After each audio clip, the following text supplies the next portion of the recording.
Assalamualaikum warahmatullahi wabarakatuh. Selamat pagi teman-teman Bapak Ibu guru hebat. Kali ini berjumpa lagi dalam sesi percakapan pra-observasi sebelum melakukan pengamatan atau observasi pembelajaran atau supervisi akademik di kelas. Hari ini saya bersama dengan Bu Sularsi yang nantinya akan pembelajarannya kita observasi. Tapi sebelum itu mari kita lakukan percakapan pra-observasi terlebih dahulu. Assalamualaikum warahmatullahi wabarakatuh, Bu Sularsi. Waalaikumsalam warahmatullahi wabarakatuh, Bu Ayu. Ya, bagaimana keadaan hari ini? Sehat? Alhamdulillah luar biasa sehat. Alhamdulillah. Baik, mari kita mulai percakapan pra-observasi kita. Jadi sebelum minggu depan saya akan masuk untuk melakukan observasi pengamatan atau supervisi akademik di kelas Bu Sularsi. Saya ingin mengetahui beberapa hal yang ingin kita bicarakan sekarang. Yang pertama, apa tujuan dari pembelajaran yang nanti akan Bu Sularsi gunakan? Untuk tujuan pembelajaran saya nanti untuk jurusan DKV yaitu peserta didik mampu memahami komputer grafis yang dibutuhkan pada pekerjaan DKV secara mandiri. Oke. Mampu Memahami komputer ya. grafis yang dibutuhkan pada pekerjaan DKV secara mandiri. Baik. Kemudian untuk area pengembangan yang ingin Bu Sularsi capai dalam pembelajaran besok apa, Bu? Untuk area yang akan dicapai dalam pembelajaran saya yaitu dua-duanya gitu, yaitu pengetahuan dan keterampilan. Oke, pengetahuan dan keterampilan ya. keterampilan. Kemudian kira-kira strategi apa nih yang Bu Sularsi siapkan untuk pembelajaran ini? Untuk strategi pembelajaran yang saya siapkan untuk jurusan DKV, karena saya mengajar di jurusan DKV, yaitu diferensiasi, integrasi dengan pembelajaran sosial dan emosional. Oke, diferensiasi, Integrasi dengan pembelajaran sosial dan emosional. emosional. Baik, kalau begitu untuk modelnya apa, Bu, yang Bu Sularsi gunakan? Untuk model pembelajaran, karena untuk DKV itu terkait dengan praktek-praktek, maka saya menggunakan PJBL yaitu Project Based Learning.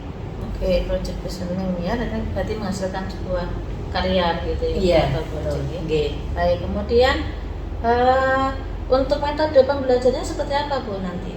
Untuk metode pembelajaran, jadi kalau di semester gasal itu saya ceramah dulu banyakkan di kelas, terus nanti setelah semester genap itu di lab, total di lab langsung untuk praktek. Jadi bisa ceramah, demonstrasi, dan tanya jawab. Oke, berarti ada demonstrasi dan tanya jawab juga ya, Bu. Baik, untuk media pembelajaran yang Bu Sularsi siapkan apa saja? Untuk medianya itu saya menggunakan PPT, PowerPoint. Ya. Untuk share materi, tugas itu saya menggunakan GC, Google Classroom. Dan untuk alat peralatannya yaitu PC, serta ada jaringan internet, Bu. Oke. Baik. Kalau begitu kira-kira kapan ini akan mulai Bu masih lakukan pembelajaran? Mungkin nanti terkait dengan topik untuk semester ini yaitu tentang komputer grafis, rencana Rabu pekan depan, Bu, kira-kira tanggal 17 Mei 2023. Oke, baik. Berarti dari percakapan ini sudah saya lihat Bu Sularsi sudah memiliki rencana pembelajaran yang cukup komplek ya Bu, Iya. sudah ada mulai dari tujuan pembelajarannya apa, kemudian area pengembangan yang ingin dicapai apa, strateginya yang disiapkan apa, mulai dari metode, kemudian model dan medianya. Kalau begitu dari yang percakapan kita hari ini apa yang dapat Bu Lasih dapatkan? Dari percakapan hari ini terkait dengan pembelajaran, banyak hal yang saya tangkap ya, yaitu saya dapat memiliki gambaran tentang rencana pembelajaran saya dan apa saja yang perlu saya siapkan. Oke, jadi supaya lebih siap lagi ya Bu ya. Nah, pembelajarannya jadi lebih menyenangkan dan sesuai dengan tujuan pembelajarannya dapat tercapai. Gitu ya, Bu Lasih. Oke, kalau begitu untuk percakapan praobservasi kelas ini sekian dulu. Nanti kita akan bertemu lagi di kelas pada saat observasi kelas atau supervisi akademik di kelas. Kemudian nanti kita akan lanjutkan ada percakapan praobservasi. Gitu. Sekian Bu Lasih, terima kasih untuk waktunya. Saya bertemu kembali pekan depan. Sama-sama Bu. Ya. Assalamualaikum warahmatullahi wabarakatuh. Waalaikumsalam warahmatullahi wabarakatuh. Cukup sekian percakapan observasi dengan Ibu Sulasih. Kita akan bertemu kembali pada kegiatan observasi dan percakapan pasca observasi.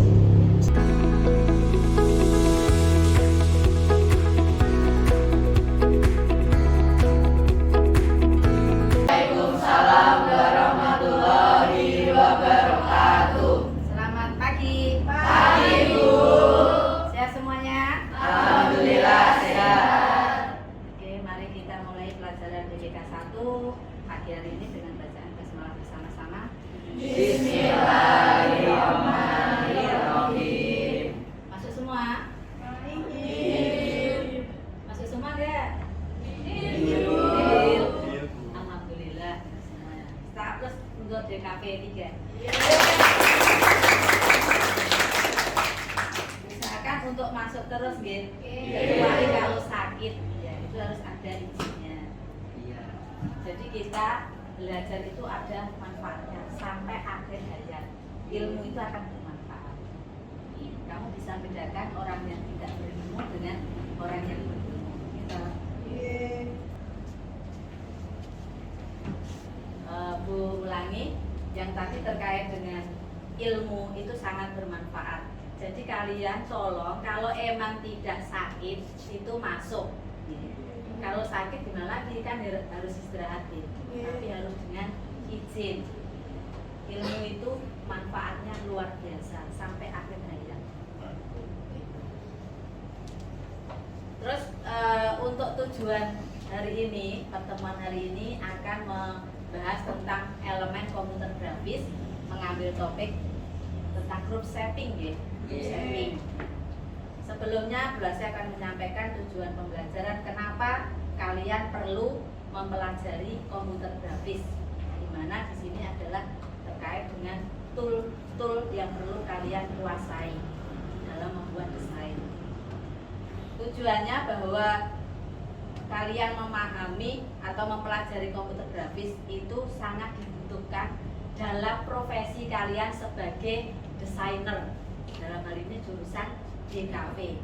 Suka atau suka kamu ngambil jurusan DKV? Suka. Luar biasa. Kemarin ada yang tanya, Bu Lasih saya masuk DKV itu apa namanya? Kesasar katanya. Ternyata setelah mempelajari DKV lebih lanjut ke dalam, dia merasa senang, bangga. Ya. Karena kita dalam kehidupan sehari-hari untuk jurusan DKV itu luar biasa untuk usahanya. Apalagi itu profesinya sebagai desainer. Apa saja? Gawe poster, MMT, brosur, stiker, spanduk. Luar biasa. Jadi semua membutuhkan jasa kalian. Tidak harus dengan tenaga fisik ya. Itu untuk pembukaan dari Bu Lasih. Tapi sebelumnya saya ingin menyampaikan yang kemarin kita pelajari tentang apa? Sebelum setting kita apa? Pelajari apa? Tipografi. Tool ya, betul, tool. Tipografi semester 1 Mbak Rina. Jadi toolbox yang ada di sebelah kiri kalian kalau kalian membuka aplikasi Corel. Sudah paham toh untuk tool-toolnya?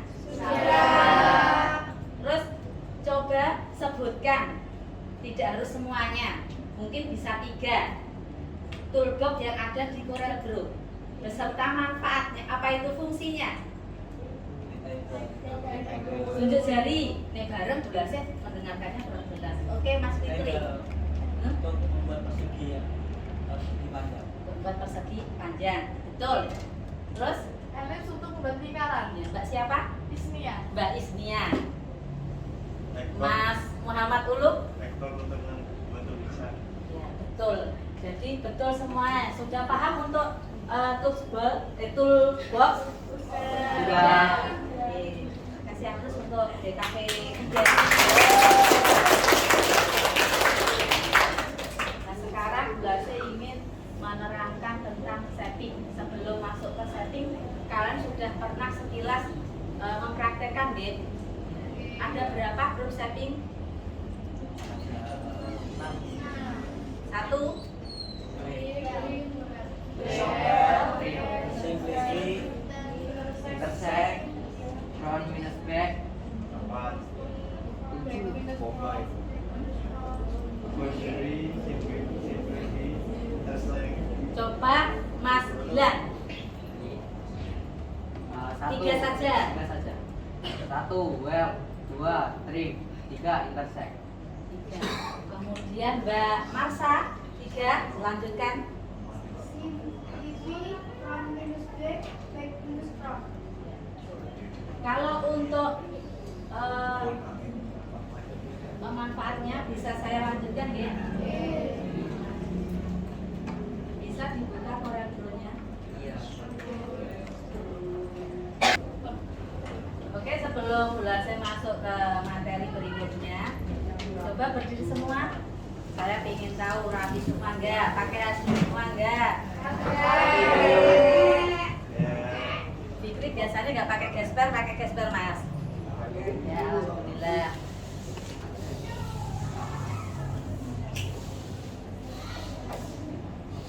Itu kalau pakai haduk, tarinya di bawah atau di sini kan? Di atas.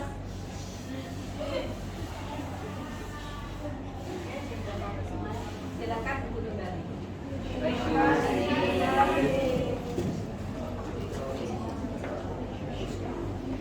Sudah siap ya untuk menerima materi berikutnya? Siap.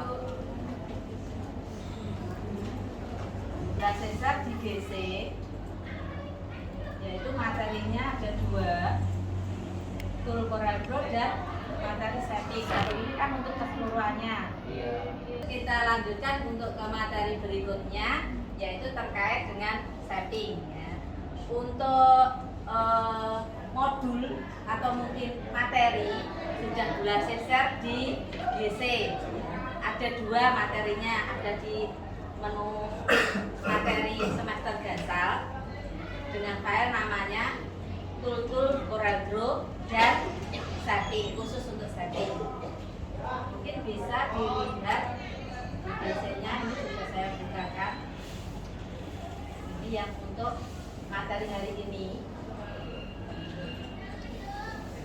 Terus untuk toolnya ini, jadi dari pengertiannya, ikonnya bentuknya seperti apa, terus fungsinya untuk apa, itu sudah ada semuanya. Baik toh, berhasil? Baik. Disuruh nyari sendiri, tapi sudah saya share untuk materinya.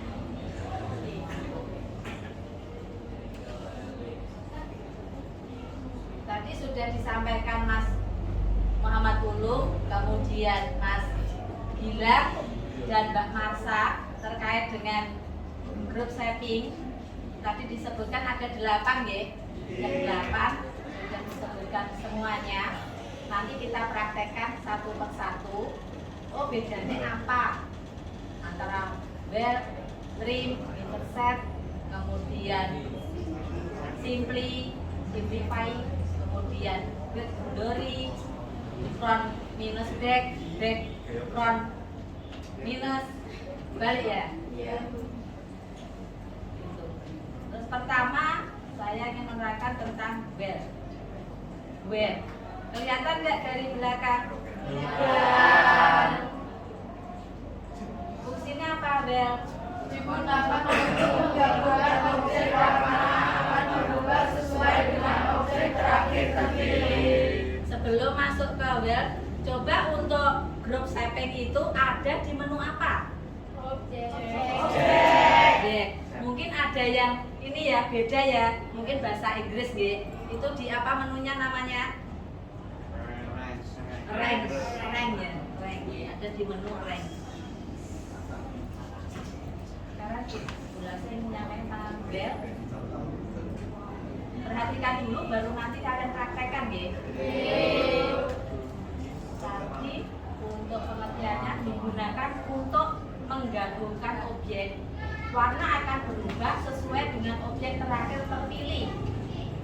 Jadi nanti warnanya walaupun dua, tapi nih kalian pilih yang terakhir, nanti warnanya akan jadi apa setelah digabungkan. Misalnya saya pilih warna merah antara dua objek ini. Ya betul sekali, warna merah. Kita praktekkan ya. Mungkin bisa langsung dipraktekkan, bisa. Untuk objeknya bebas. Kamu menggunakan rectangle boleh, elip boleh, star boleh, polygon juga boleh. Yang penting dua objek terus diwarnai berbeda. Iya.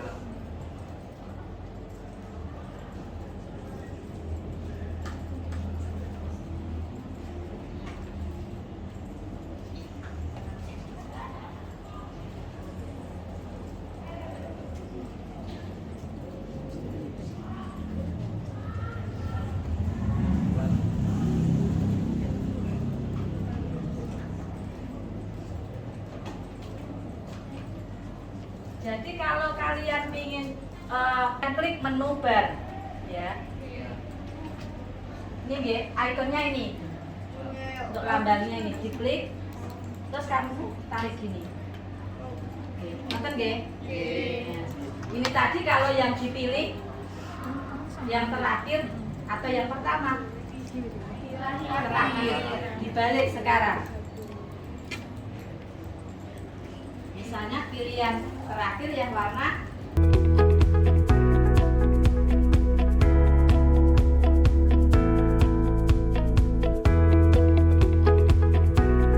apa ini Mas? Binang tadi ya? Itu tadi fungsi apa? Fungsi well. Masuk grup apa tadi? Masuk grup setting, menunya rank atau objek gitu ya. Udah paham ya? Ada yang tanyakan?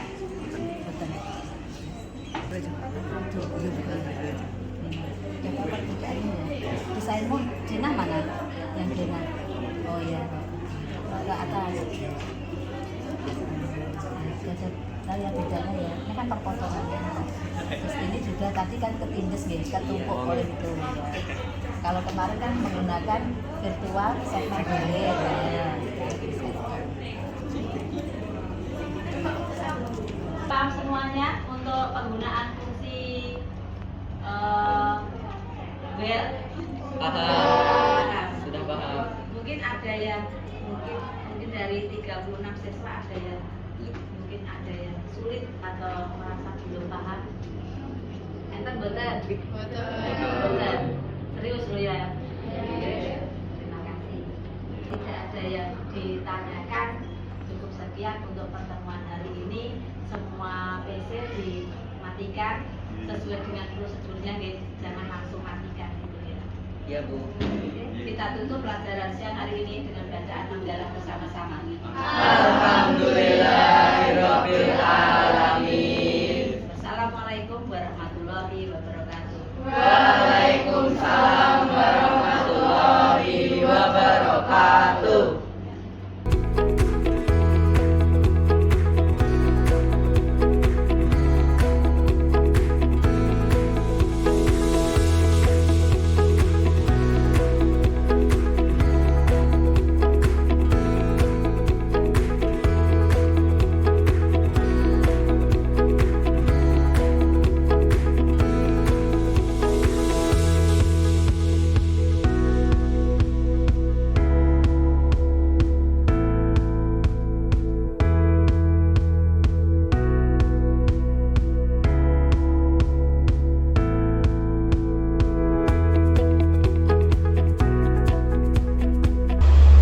Assalamualaikum warahmatullahi wabarakatuh. Waalaikumsalam warahmatullahi wabarakatuh. Bertemu kembali dalam percakapan pasca observasi untuk supervisi akademik berpikir secara coaching.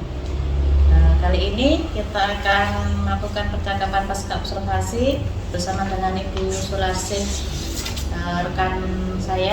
Assalamualaikum Bu Sularsih. Waalaikumsalam Bu Eni. Bagaimana kabarnya hari ini? Alhamdulillah luar biasa, baik. Minggu lalu kita sudah melakukan observasi ya Bu di kelas Bu Sularsih. Di situ kita sudah melihat bagaimana Ibu Sularsih di kelas bersama dengan murid-murid, dan alhamdulillah kali ini kita bisa bertemu kembali, berbincang kembali untuk kita lanjutkan percakapan kita. Kira-kira dari kegiatan yang kita lakukan minggu lalu, mungkin ada yang ingin Bu Sularsih ceritakan kepada saya gitu, atau mungkin ada yang mengganjal gitu Bu Sularsih.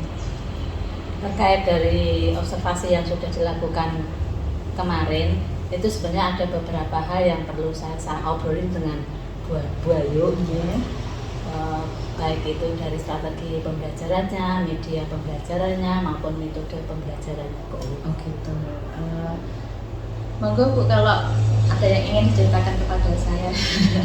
Kita santai saja Bu, ini kita ngobrol aja.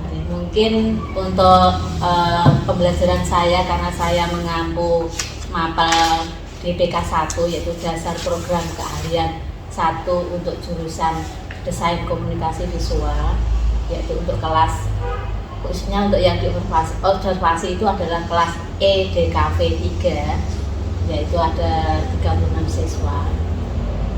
Itu kalau menurut saya sebenarnya memang ada beberapa siswa yang mempunyai kesulitan untuk belajar dalam menerima pembelajaran saya, walaupun banyak juga siswa yang sudah mampu bisa dipraktekkan di lab, itu siswa sudah bisa mengerjakan proyek yang saya berikan. Tapi pas saya cek keliling itu ternyata ada, ya tidak banyak Bu, cuma 1-2 siswa. Itu tidak sesuai dengan yang saya sampaikan di awal pembelajaran. Misalnya membuat proyek poster, ternyata dia masih mengerjakan untuk proyek pembelajaran sebelumnya, yaitu untuk membuat desain undangan gitu. Dari percakapan ini, sebelum kita jauh ya Bu ya, dari percakapan ini apa yang Bu Sularsih harapkan nih nantinya? Sebenarnya kalau seorang guru kan harapannya kan besar sekali terhadap siswa itu tuntas semua Bu. Tapi ya di lapangan saya alami itu tidak semuanya bisa tuntas. Jadi ada yang mempunyai kemampuan lebih, ada yang mempunyai kemampuan sedang, ada yang mempunyai kemampuan yang rendah. Karena kita tahu peserta didik kita kan karakternya berbeda-beda. Ya, oke. Berarti Bu Sularsih mengharapkan muridnya tuntas gitu, semua dalam pembelajaran gitu. Berarti tadi Bu Sularsih menyampaikan bahwa ada yang belum tuntas gitu ya Bu, atau ada yang sulit gitu ya. Tadi bisa disampaikan kembali Bu, keadaan waktu itu pembelajaran itu, kenapa kok ada yang seperti itu? Ya sesuai dengan yang saya alami, itu memang siswa mempunyai kemampuan rendah Bu untuk menerima dan memahami materi pembelajaran yang saya sampaikan. Dari keadaan tersebut kira-kira menurut Bu Sularsih apa yang bisa Bu Sularsih lakukan gitu? Mungkin yang bisa saya lakukan di samping pendampingan terhadap siswa yang mempunyai kesulitan, maksudnya yang tidak tuntas tadi, juga mungkin saya ubah untuk metode saya yang kita ubah menjadi kelompok atau bisa belajar dengan teman sejawat. Oh gitu. berarti dibuat berbeda gitu ya, dikelompokkan gitu ya Bu ya. Oke, bagus sekali Bu Sularsi. Nah, mungkin ada lagi yang lain Bu yang bisa dilakukan terkait dengan ketuntasan murid tadi. Mungkin di samping itu juga ini Bu, memberikan motivasi belajar serta mengembangkan sikap dan kebiasaan belajar yang baik, bisa meningkatkan prestasi siswa atau bisa mengubah dari siswa yang tidak bisa menjadi bisa. Mungkin dengan rutinitas itu mungkin bisa tercapai.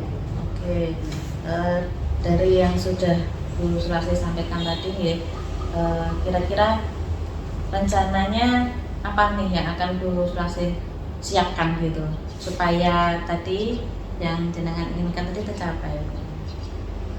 Mungkin dengan menerapkan metode-metode yang awalnya saya kan individual nih Bu, satu komputer satu siswa, sekarang buat kelompok Bu. Jadi dibuat kelompok, nanti yang pintar misalnya ada 10, jadi saya buat 10 kelompok, nanti satu kelompok itu saya kasih yang pintar satu-satu gitu, jadi saling belajar. Jadi yang sudah bisa memberikan mungkin yang ditanyakan yang tidak bisa, kan biasanya kalau dengan teman sejawat lebih santai gitu dibanding tanya ke gurunya gitu. Jadi bagus sekali Bu Sularsi, luar biasa Bu. Kira-kira kapan ini rencana Bu Sularsi akan mulai dilaksanakan? Ya kalau bisa, karena ini pembelajaran saya masih, ya untuk pembelajaran berikutnya langsung saya lakukan Bu. Berarti minggu depan? Insya Allah. Baik Bu, kemudian mungkin ada yang perlu Bu Sularsi minta pertolongan untuk memastikan nih bahwa rencana Bu Sularsi ini betul-betul berjalan gitu. Mungkin bisa saya belajar dengan senior-senior saya dalam satu rumpun mata pelajaran dasar program keahlian 1, dalam hal ini jurusan DKV. Sebenarnya kan banyak sekali ya yang masih muda-muda dan mempunyai pengetahuan dan keterampilan yang luar biasa dibanding saya, karena saya kan sudah tua gitu ya. Misalkan Pak Riki Firmansyah itu juga mempunyai pengetahuan yang baik juga, kemudian Pak Heru, kemudian sama Pak Sinten Yudiwan bisa. Berarti Atau nanti bisa langsung ke kajiannya juga bisa. Jadi nanti minta bantuan oleh teman-teman atau rekan-rekan yang serumpun ya. Gitu. Wah, gimana Bu dengan percakapan kita hari ini setelah Bu Sularsi dengan saya bincang-bincang, apa yang Bu Sularsi rasakan? Ya saya merasakan gimana ya, saya sebenarnya kan orang yang pengetahuannya rendah sudah ditunjuk untuk dijadikan objek observasi Bu Ayu, jadi ada motivasi untuk mengembangkan bahwa profesi guru itu luar biasa bagi anak didik saya buat pengembangan dan pendidikan di Indonesia. Berarti rasa lega ya Bu ya. Karena tadi kan mau ngobrol sama saya kan tadi ada sesuatu tadi yang ganjal gitu di awal gitu, terus sekarang sudah ada rencana untuk menyelesaikan masalah tersebut ya Bu ya. Baik Bu, saya harapkan rencana dari Bu Sularsi nanti bisa terlaksana dengan baik dan menghasilkan sesuatu hasil yang sesuai dengan keinginan Bu Sularsi, terutama untuk pembelajaran yang berpihak pada murid ya Bu ya. Yes, semakin baik lagi. Nanti tolong bisa kalau sudah selesai dilaksanakan, saya nanti dikabari ya Bu ya, hasilnya seperti apa gitu. Nanti kita bisa ngobrol lagi gitu. Terima kasih Bu Sularsi untuk waktunya. Sekian percakapan observasi pasca observasi dengan Ibu Sularsi. Semoga bermanfaat. Assalamualaikum warahmatullahi wabarakatuh.